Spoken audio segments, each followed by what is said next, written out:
Now, I know the title looks bad, I watch anime, kinda, and it took me this long to watch Dragon Ball Z, but hey, it made for a good title, eh? But I have actually seen a Dragon Ball series before. It obviously wouldn't be DBZ, or else this video wouldn't exist. I've never seen OG Dragon Ball, and I have not seen Dragon Ball Super. So that means I saw Dragon Ball GT, yeah!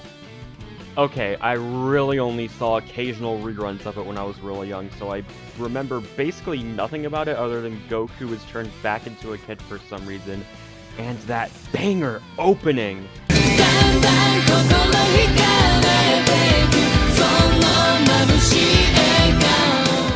Seriously, that opening is like ridiculously good. But I've been exposed to DBZ-inspired media such as the Sonic the Hedgehog series, which takes a lot of cues from Dragon Ball Z. And I've seen fan projects such as Sonic Nazo Unleashed and Super Mario Bros. Z, and both basically shaped my childhood along with the rest of Newgrounds.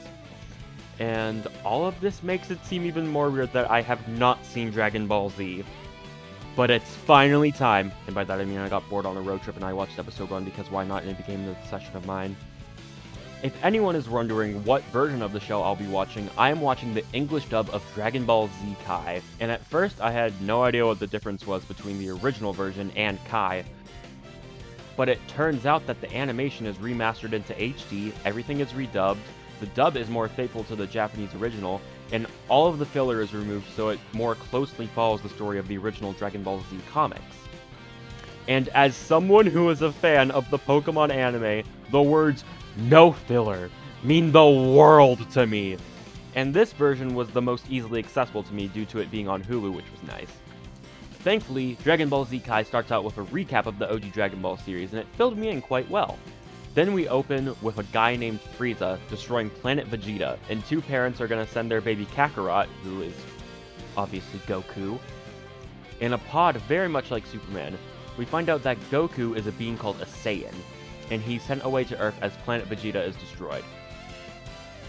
Then in present day, we catch up with Goku and Chi-Chi and their son Gohan, who is named after Goku's grandfather. Goku will be taking Gohan to meet Master Roshi, Bulma, and Krillin. And this is where my nerd side comes out. It cuts to a scene where we see a peaceful farmer and it looks like something is about to fall from the sky, and I'm like, yo, it's the Goomba! Yeah, this is where I noticed how similar the plots to Dragon Ball Z and Super Mario Bros. Z are, which is actually really cool. I'm reliving scenes familiar to me, but in a new way. In that alien pod is someone by the name of Raditz, who is actually Goku's brother, and he runs into Piccolo, who is Goku's main enemy, to fight in the original Dragon Ball. They fight and Raditz goes to find Goku, and when he does, he immediately defeats Goku and takes Gohan. Pretty underwhelming fight, but it was meant to establish the strength of the Saiyan, so it did succeed with that. And now Goku and Piccolo team up, and this team up was really fun to watch. Even though I haven't seen the original series, I could tell that these two have a history together, and their chemistry was just so charming to watch. Now this is where the good fights start.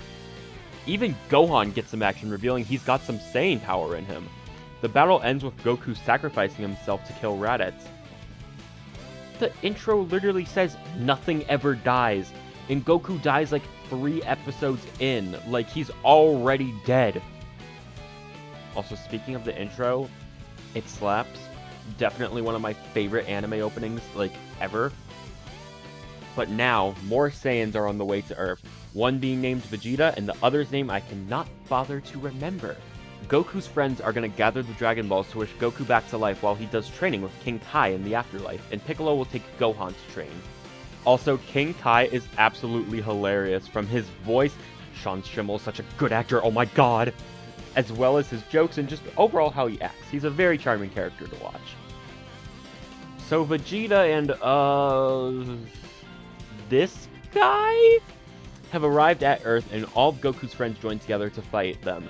And they all die! Nothing ever dies! Yeah, this is aging horribly. But with using the Dragon Balls, Goku was wished back to life and returns to Earth with the help of Kami, who is the creator of the Dragon Balls. This is important because Piccolo died in this fight, and he is Kami's other half, so he also dies now, rendering the Dragon Balls useless. But this is after Goku returns from the afterlife. This guy, is defeated, and then we get to the main fight of Goku versus Vegeta. And this fight is very good. It's entertaining, but it did drag for a bit too many episodes in my opinion. Goku is badly hurt, but with the help of Krillin and Gohan, Vegeta is defeated and he retreats. After the battle, the crew discovers that Kami's home planet of Namek has its own Dragon Balls that they can use to bring all of their friends back, and also bring the Dragon Balls back because, well, Piccolo. Bulma, Krillin, and Gohan set off to Namek to get the Dragon Balls, while Goku stays to heal up a bit.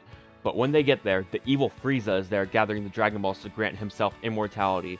And Vegeta, who works for Frieza, is there as well, but he's now fighting against Frieza, so he's also hunting for the Dragon Balls. After a bit, Goku heals up and sets out for Namek. Krillin finds a Dragon Ball, and Vegeta has his own that Gohan has actually found, and Vegeta steals the other 5 from Frieza, and that's basically where Season 1 ends off. Overall, this was a very strong start to Dragon Ball Z. I've already fallen in love with these characters. Goku is such a likable protagonist. I honestly don't see how anyone could dislike him. Krillin was a really fun character. I found Bulma very funny. Gohan had a lot of good moments. Vegeta is a great and threatening villain, and Piccolo is my favorite character. I do not know if that's a hot take or not, but I love Piccolo. And everyone else had likable aspects to their characters. The animation is also really nice to look at. Every time I see anything animated by Toei, I am always blown away. Even the voice acting is on point, with Sean Schemmel being the obvious standout. I'm familiar with Sean's work on things like Pokemon and the Shadow the Hedgehog game, but Goku is definitely one of my new favorite roles of his. Also, I thought the "Hey, it's me, Goku" was just a meme created by the fans, but when episode 1 ended and the next episode preview played and he went, "Hey, it's me, Goku," it was literally a jump scare for me. In the end, I can totally recommend Dragon Ball Z to anyone interested, and I am already hooked on this series. I just can't wait for Season 2. Hey Goku, let's see a preview of what's next. Hello everybody, my name is Markiplier, and I am officially back.